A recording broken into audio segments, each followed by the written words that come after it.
The late afternoon sun cast long shadows across the cracked sidewalks of Millbrook as Adam Thornton stepped off the Greyhound bus. At 35, he cut a striking figure, tall with salt and pepper hair that belied his age and piercing green eyes that seemed to hold a lifetime of regret. Adam inhaled deeply, the familiar scent of diesel and dust bringing a flood of memories he'd spent 7 years trying to forget. Millbrook hadn't changed much since he'd last set foot in the sleepy Midwestern town. The same faded storefronts lined Main Street, their paint peeling in the summer heat. A few new signs here and there, but the overwhelming sense of stagnation remained. As he walked towards the Millbrook Inn, his expensive leather shoes clicking against the uneven pavement, Adam couldn't help but feel like a stranger in a place that had once meant everything to him. This was Grace's hometown.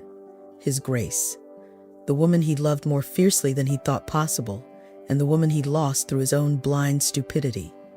The desk clerk at the inn barely glanced up as Adam checked in, too engrossed in her tabloid magazine to notice the way his hand shook slightly as he signed the register. "Room 212, she drawled, sliding a key across the scratched wooden counter. "Elevator's broken, so you'll have to take the stairs." Adam nodded, hefting his designer suitcase. As he climbed the creaky steps, his mind wandered to the reason for his visit. Tomorrow marked 7 years since Grace's death. 7 years since he'd received that devastating phone call from her aunt. 7 years of guilt, regret, and annoying emptiness that no amount of success could fill. He'd never attended her funeral, had never visited her grave. But tomorrow, on the anniversary of her passing, Adam was determined to face the consequences of his actions head-on. Settling into the sparse room, Adam stared out the window at the darkening sky. "I'm here, Grace," he whispered. "I'm finally here." Unable to sleep and unwilling to face the ghosts that haunted his dreams, Adam found himself wandering the quiet streets of Millbrook as twilight faded into night. His feet, seemingly with a mind of their own, led him to Willow Creek Park, the very place where his life had changed forever 8 years ago. As he approached the small, murky pond at the center of the park, Adam was transported back in time. He could almost see her sitting there on that weathered wooden bench, her shoulders shaking with quiet sobs. It was a warm June evening, and 28-year-old Adam Thornton was riding high.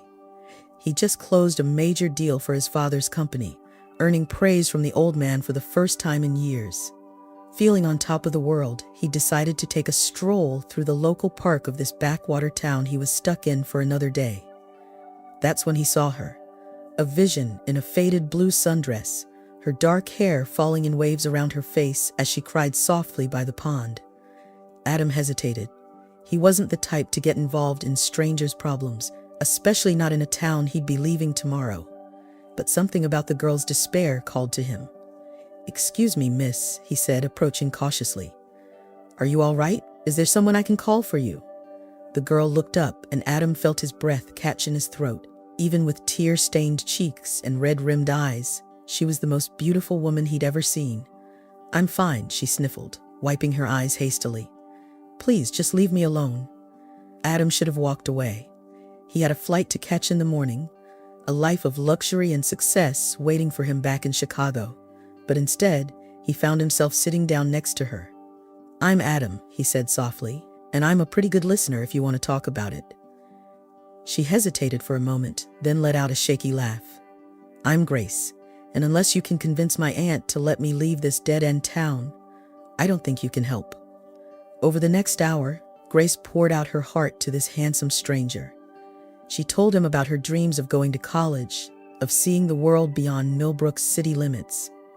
She spoke of her aunt's refusal to let her leave, insisting that a job at the local factory was good enough for the likes of you. As the stars began to twinkle overhead, Adam made a decision that would change both their lives forever. "Come with me," he said impulsively, "to Chicago. I can help you get started, find a job, enroll in classes. You deserve a chance to chase your dreams, Grace." Grace's eyes widened in disbelief. "You can't be serious. You don't even know me." Adam took her hand, marveling at how perfectly it fit in his. "I know enough. I know that you're smart and brave and that you deserve more than this town can offer you. Take a chance, Grace. Come with me." Back in the present, Adam stood by the pond, the memory of that night as vivid as if it had happened yesterday. He could still feel the warmth of Grace's hand in his, still see the mix of fear and excitement in her eyes as she'd agreed to his wild proposition. "Oh, Grace," he whispered to the night air, "if I'd only known then how it would all end, would I have still asked you to come with me? Or would I have walked away and spared us both the pain?" But even as he asked the question, Adam knew the answer. He would have done it all again, 1,000 times over, just for the chance to love Grace, however briefly. With a heavy sigh, Adam turned away from the pond and headed back to his hotel room. Tomorrow would bring its own challenges, and he needed to be prepared to face them. The memory of bringing Grace home to meet his family was like a knife twisting in Adam's gut. He could still picture every excruciating detail of that disastrous afternoon. "Mother, Father, this is Grace," Adam said proudly, his arm wrapped protectively around the nervous young woman at his side. "The girl I've been telling you about." Elizabeth Thornton's eyes narrowed as she took in Grace's appearance. The simple sundress that had seemed so charming to Adam now looked woefully out of place in the opulent Thornton mansion. Grace's attempts to tame her wild curls into a respectable bun only served to emphasize her discomfort. "Charmed, I'm sure," Elizabeth said, her voice dripping with barely concealed disdain. She didn't offer to shake Grace's tentatively extended hand. Adam's father, Richard, at least made an effort to be polite, giving Grace a perfunctory handshake before turning his attention back to his martini. The afternoon tea that followed was an exercise in subtle cruelty. Elizabeth peppered Grace with questions about her background, each one designed to highlight the vast gulf between the Thorntons' world and Grace's humble origins. "And what does your father do, dear?" Elizabeth asked, knowing full well that Grace had been raised by a single mother. Grace flushed, stammering out a response. "I never knew my father, Mrs. Thornton. It was just my mom and me until she passed when I was 16. "How dreadful," Elizabeth murmured, not sounding sorry at all. "And now you live with an aunt, is that right? Oh, what was the name of that little town again?" "Millbrook," Grace said softly, her eyes fixed on her lap. "Ah, yes, Millbrook. I don't believe I've ever heard of it. Is it one of those quaint farming communities?" Adam could see Grace wilting under his mother's relentless interrogation. He tried to change the subject, to steer the conversation towards Grace's dreams of college and her natural intelligence, but Elizabeth steamrolled over every attempt. By the time the maid cleared away the tea things, the tension in the room was palpable. Grace looked close to tears, and Adam could feel anger building in his chest. "Well," Elizabeth said, rising gracefully to her feet, "this has been illuminating." "Adam, darling, might I have a word with you in private?" Adam squeezed Grace's hand reassuringly before following his mother into the study. The moment the door closed behind them, Elizabeth's pleasant mask fell away. "Have you lost your mind?" she hissed. "That girl is completely unsuitable. She's practically a charity case." "Mother," Adam said through gritted teeth, "I love her." "Grace is kind and smart and a gold digger," Elizabeth interrupted. "Really, Adam, I thought we raised you better than this. That girl is clearly after your money. Can't you see that? You don't know her," Adam insisted. "If you just give her a chance." "I've seen all I need to see," Elizabeth said coldly. "You will end this infatuation immediately, or you can consider yourself cut off. Is that understood?" Adam stared at his mother in disbelief. For a moment he was tempted to acquiesce, to fall back into the comfortable life he'd always known. But then he thought of Grace, of her dreams, her gentle spirit, the way her eyes lit up when she smiled. "No," he said quietly. "No, I don't understand, and I won't end things with Grace. I love her, Mother.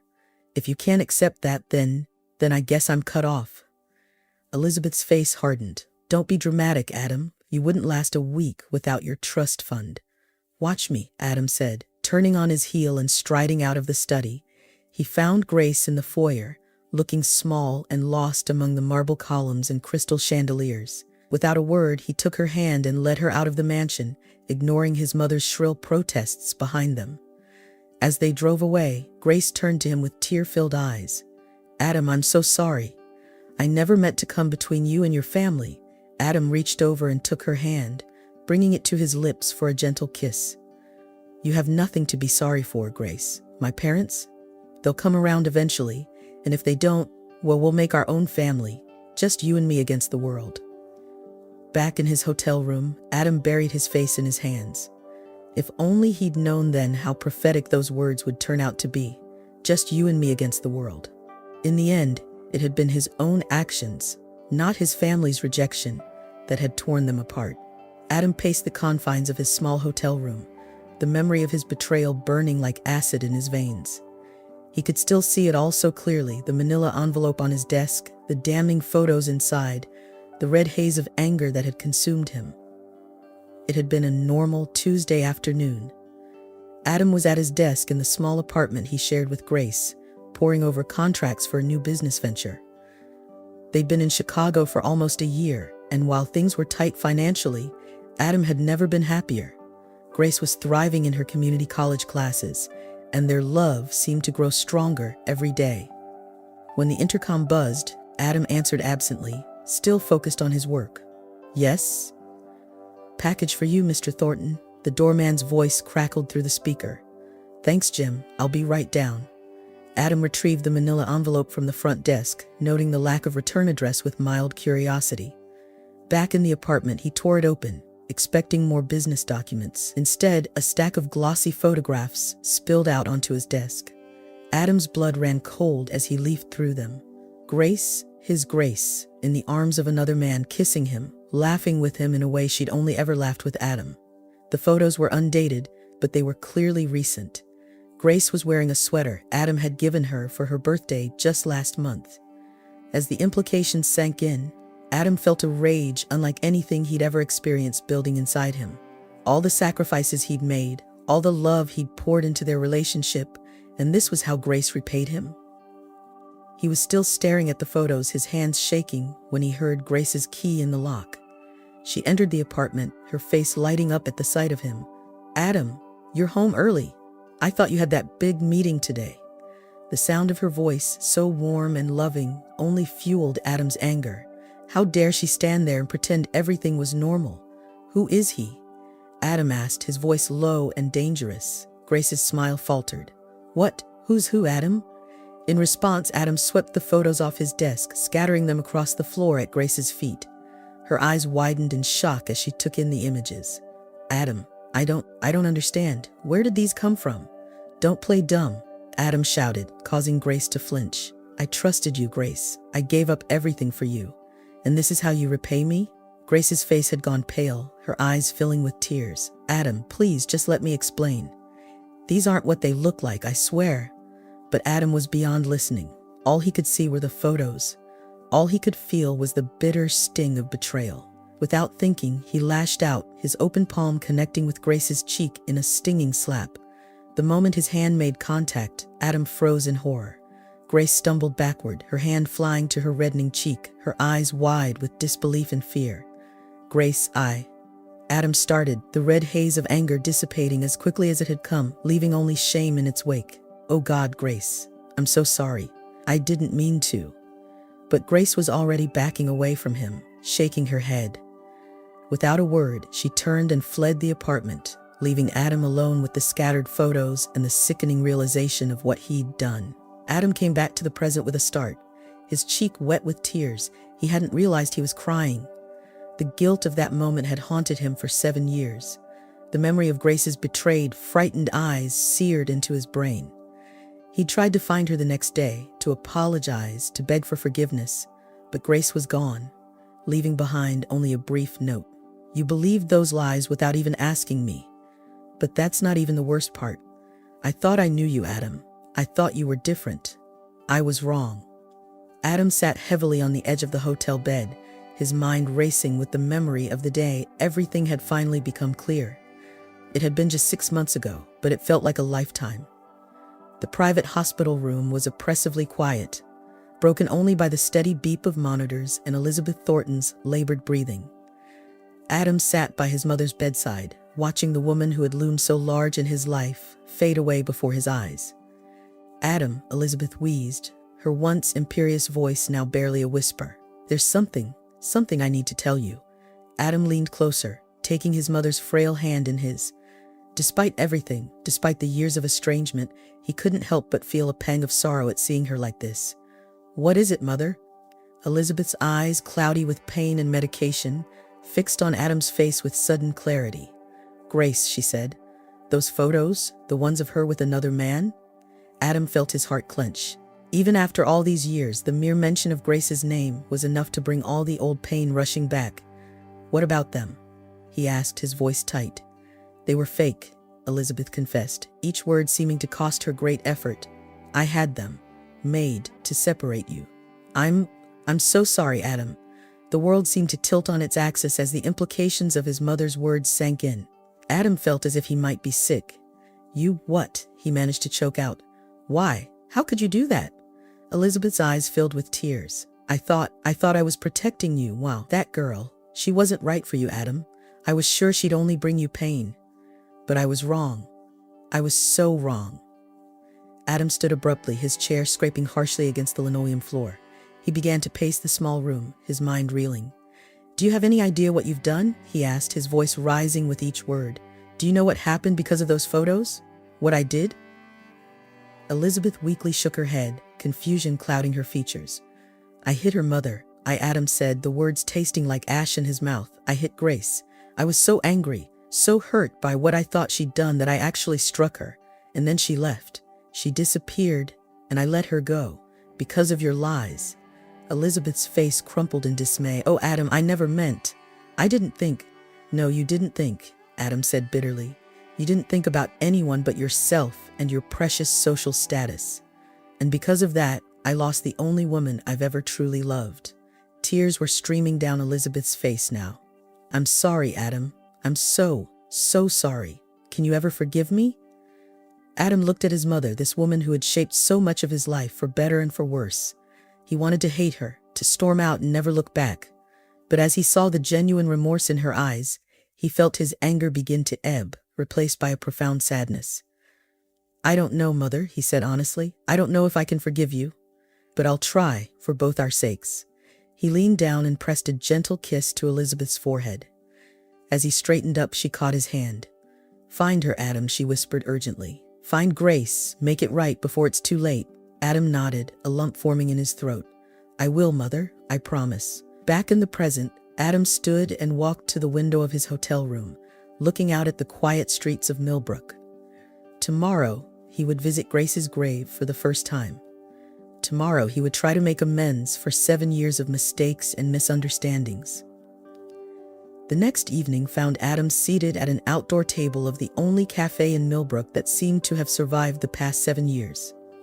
The Bluebird Cafe's peeling paint and slightly wobbly tables weren't up to his usual standards, but the smell of home-cooked food made his stomach growl appreciatively. As he waited for his order, Adam found his gaze drawn to the small park across the street, the very one where he'd first met Grace.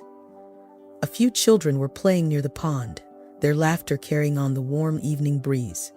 "Here you go, hun," the waitress said, setting a plate piled high with meatloaf and mashed potatoes in front of him. "Anything else I can get you?"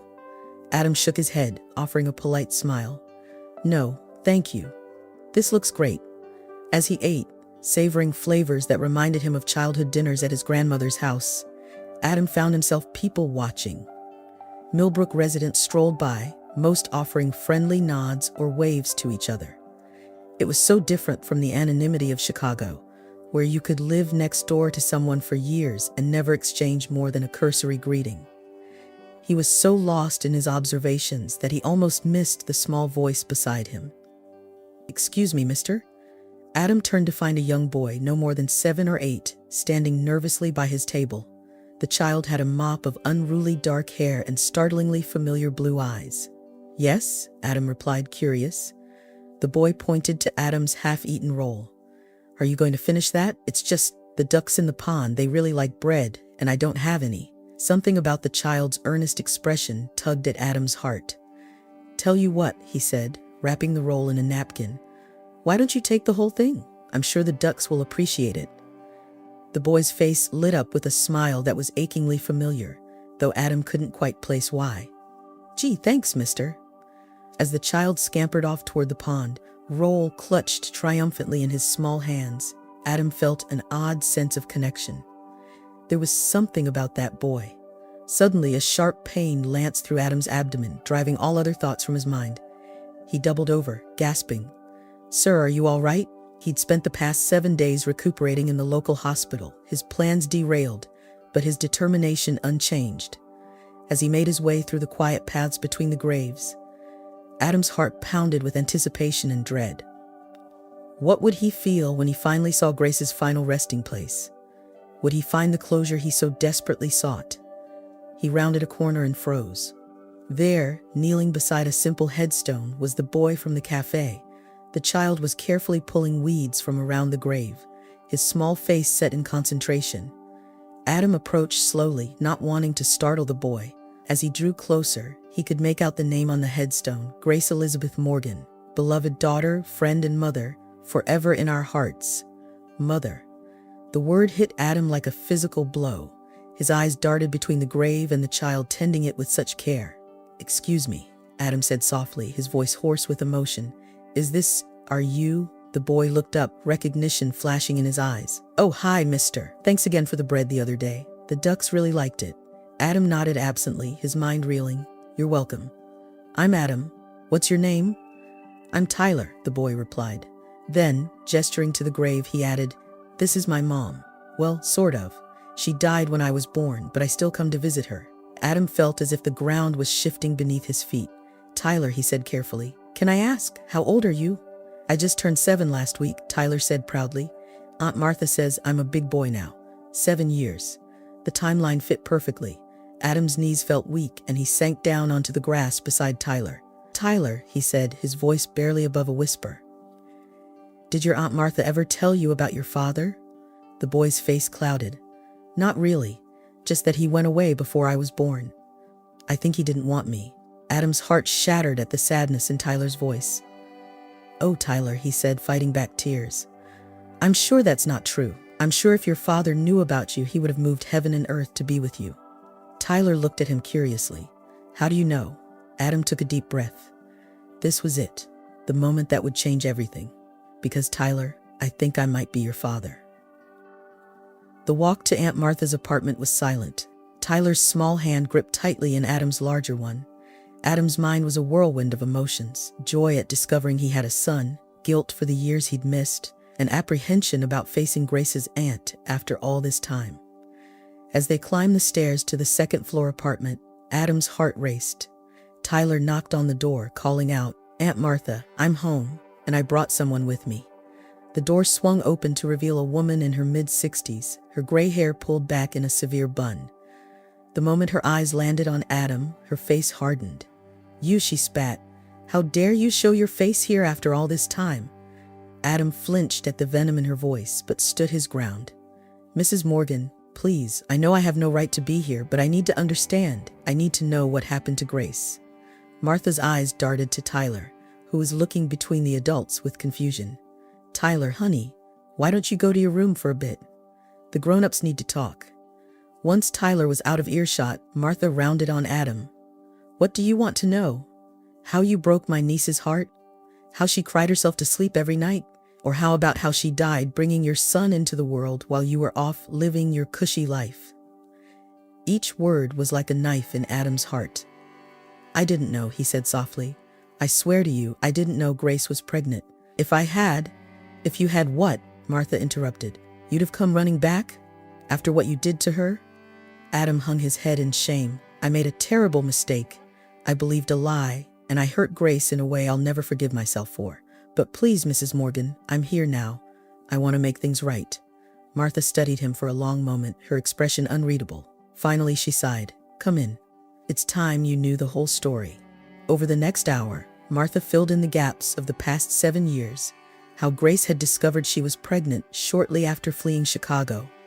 How she'd returned to Millbrook, determined to raise her child alone, the complications during her pregnancy, and the ultimately fatal childbirth. Her last words were about you, Martha said, her voice thick with emotion. "She made me promise not to hate you, to tell Tyler about you when he was old enough. She loved you until the very end, Adam, despite everything." Adam buried his face in his hands, overwhelmed by grief and regret. I'm so sorry, he whispered. I've wasted so much time. I should have been here for Grace, for Tyler. Martha's expression softened slightly. You're here now. That's what matters. The question is, what are you going to do about it? At that moment, Tyler peeked around the corner. Is everything okay? He asked tentatively. Adam looked at the boy, his son, and felt a surge of love unlike anything he'd ever experienced. Tyler, he said, holding out his hand. Come here. There's something important I need to tell you. As Tyler approached, Adam took a deep breath. Remember what I said at the cemetery about being your father? Well, it's true. I am your dad, Tyler, and I'm so sorry I haven't been here for you. But if you'll let me, I'd like to be a part of your life now. Tyler's eyes widened. Really? You're my dad? Adam nodded, tears streaming down his face. Yes, I am.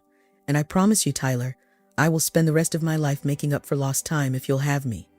For a moment, Tyler just stared at him. Then, without warning, the boy launched himself into Adam's arms. I always wanted a dad, he whispered. As Adam held his son close, he looked over at Martha. The older woman's eyes were misty, but she gave him a small nod of approval. What do you say we all start fresh? Adam suggested. Tyler, how would you and Aunt Martha like to come live with me in Chicago? Or better yet, I could move here to Millbrook. We could be a family, the way Grace would have wanted. Tyler pulled back, his face alight with excitement. Really? We could do that? Martha hesitated. Now hold on, this is a big decision. We can't just uproot our lives on a whim. Adam nodded. You're right. How about this? I'll stay in Millbrook for a while. We can get to know each other, all of us, and then we'll decide together what's best for Tyler. As they began to discuss the logistics, Adam felt a weight lift from his shoulders. He knew the road ahead wouldn't be easy. There were years of hurt to overcome, trust to rebuild. But looking at Tyler's smiling face, he knew it would all be worth it. For the first time in 7 years, Adam felt hope blossoming in his heart. He might have lost Grace, but through Tyler, a part of her lived on.